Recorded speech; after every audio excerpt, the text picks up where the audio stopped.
Hello, നമ്മളിന്ന് ഉണ്ടാക്കാൻ പോകുന്ന ചായക്കടയിൽ കിട്ടുന്ന ഒരു പത്തിരിയാണ്. അപ്പോൾ ഞാനിത് ഉണ്ടാക്കണം എങ്ങനെയാണെന്ന് കാണിച്ചു തരാം. അതിന് മുമ്പ് ഞങ്ങളുടെ ഈ വീഡിയോസ് കാണുന്നവരൊന്ന് ലൈക്ക് ചെയ്ത് സപ്പോർട്ട് ചെയ്യണം. നമുക്കത് എങ്ങനെ ഉണ്ടാക്കാൻ നോക്കാം. അതിന് വേണ്ടിയിട്ട് ഒരു മൂടി തേങ്ങ, പിന്നെ 1 ടേബിൾ സ്പൂൺ ജീരകം, പിന്നെ കുറച്ച് ചെറിയുള്ളി. ഇത് നമുക്കൊന്ന് ജാറിൽ വെച്ച് ക്രഷ് ചെയ്തെടുക്കാം. നമുക്കൊന്ന് ക്രഷ് ചെയ്തെടുക്കാം.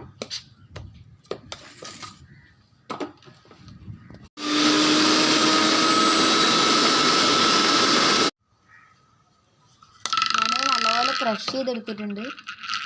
അതിനുശേഷം ഞാനൊരു പാനിൽ 1.5 ഗ്ലാസ് വെള്ളം ഒഴിച്ചിട്ട് ഒന്ന് തിളപ്പിക്കാൻ വെച്ചിട്ടുണ്ട്. നമ്മുടെ മാവൊന്ന് സെറ്റാക്കി എടുക്കാൻ വേണ്ടിയിട്ടാണ് ഇതിപ്പോൾ ചെയ്യണേ. നമ്മുടെ വെള്ളം ഇപ്പോൾ ഇവിടെ തിളച്ച് വന്നിട്ടുണ്ട്. അതിനുശേഷം ഒരു 1/2 ടേബിൾ സ്പൂൺ നെയ്യ് നമുക്ക് അതിലേക്കൊന്ന് ചേർത്ത് കൊടുക്കാം. ഞാൻ അതിലേക്ക് നെയ്യ് കൊട്ടിയതിന് ശേഷം നമ്മുടെ ആവശ്യത്തിനനുസരിച്ചുള്ള ഉപ്പും ഞാൻ അതിലേക്ക് ഇടുന്നുണ്ട്. അതിന് ശേഷം നമ്മൾ അരച്ച് വെച്ച ആ തേങ്ങ കൂടി ഞാൻ ഇതിൻ്റെ ഉള്ളിലേക്ക് ഇട്ട് കൊടുക്കുന്നുണ്ട്.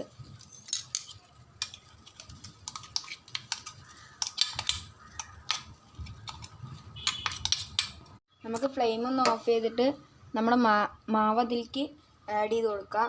നമ്മുടെ മാവ് അങ്ങനെ സെറ്റായിട്ടുണ്ട്. നമുക്ക് അതിലേക്ക് കുറച്ച് എള്ളു കൂടി ഇട്ട് കൊടുക്കാം. അതിനുശേഷം നമുക്കതൊന്ന് മൊത്തം മിക്സ് ചെയ്തെടുക്കാം. അങ്ങനെ ആ തിളച്ച വെള്ളത്തേക്ക് ഞാൻ ഈ മാവ് കുറച്ച് ഇട്ടിട്ട് മാവ് ഇപ്പോൾ ഇവിടെ ഞാൻ സെറ്റാക്കി എടുത്തിട്ടുണ്ട്. ഞാനിത് 1 കപ്പ് അരിപ്പൊടിയും പിന്നെ 2 സ്പൂണ് മൈദയും ഇട്ടിട്ടാണ് ഞാനിതിപ്പോൾ സെറ്റാക്കിയിരിക്കുന്നത്. നമുക്കിതൊന്ന് പരത്തിയെടുക്കണം. അതിനോട് ഞാനിതൊന്ന് പരത്തട്ടെ. അങ്ങനെ ഞാൻ മാവ് ഒരു ഷേപ്പിൽ വട്ടത്തിലെടുത്തിട്ടുണ്ട്. അപ്പം നമുക്കിതൊന്ന് എണ്ണയിലിട്ട് ഫ്രൈ ചെയ്യാൻ വേണ്ടിയിട്ട് ഞാനൊരു ചീഞ്ചട്ടി അടുപ്പത്ത് വെച്ചിട്ടുണ്ട്.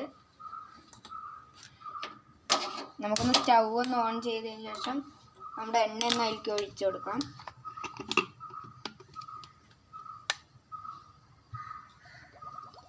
എണ്ണ ഇപ്പോൾ ഇവിടെ ചൂടായിട്ടുണ്ട്. നമുക്ക് അതിലേക്ക് ഓരോന്നായിട്ട് വെച്ച് കൊടുക്കാം. ഇതൊന്ന് ബ്രൗൺ കളർ ആവണ വരെ നമുക്കൊന്ന് മറിച്ചിട്ട് കൊടുക്കാം. ബ്രൗൺ ആയ ശേഷം നമുക്കൊന്ന് മാറ്റി വയ്ക്കാം. അതുവരെ നമുക്കൊന്ന് കുക്ക് ചെയ്തെടുക്കാം. അങ്ങനെ നമ്മുടെ പത്തിരി ഇപ്പോൾ അവിടെ റെഡി ആയിട്ടുണ്ട്. നമ്മൾ വിചാരിച്ച പോലെ തന്നെ നല്ല ക്രിസ്പി ആയിട്ടുള്ള പത്തിരി തന്നെയാണ് ഇപ്പോൾ നമുക്ക് കിട്ടിയിരിക്കുന്നത്. ഇതുവരെ ആരും ലൈക്ക് ചെയ്തിട്ടില്ല എന്നുണ്ടെങ്കിൽ ഒന്ന് ലൈക്ക് ചെയ്ത് സപ്പോർട്ട് ചെയ്യണം. അപ്പോൾ ഇതുപോലെയുള്ള അടുത്ത വീഡിയോസിൽ നമുക്ക് കാണാം. അതുവരെ ബായ്.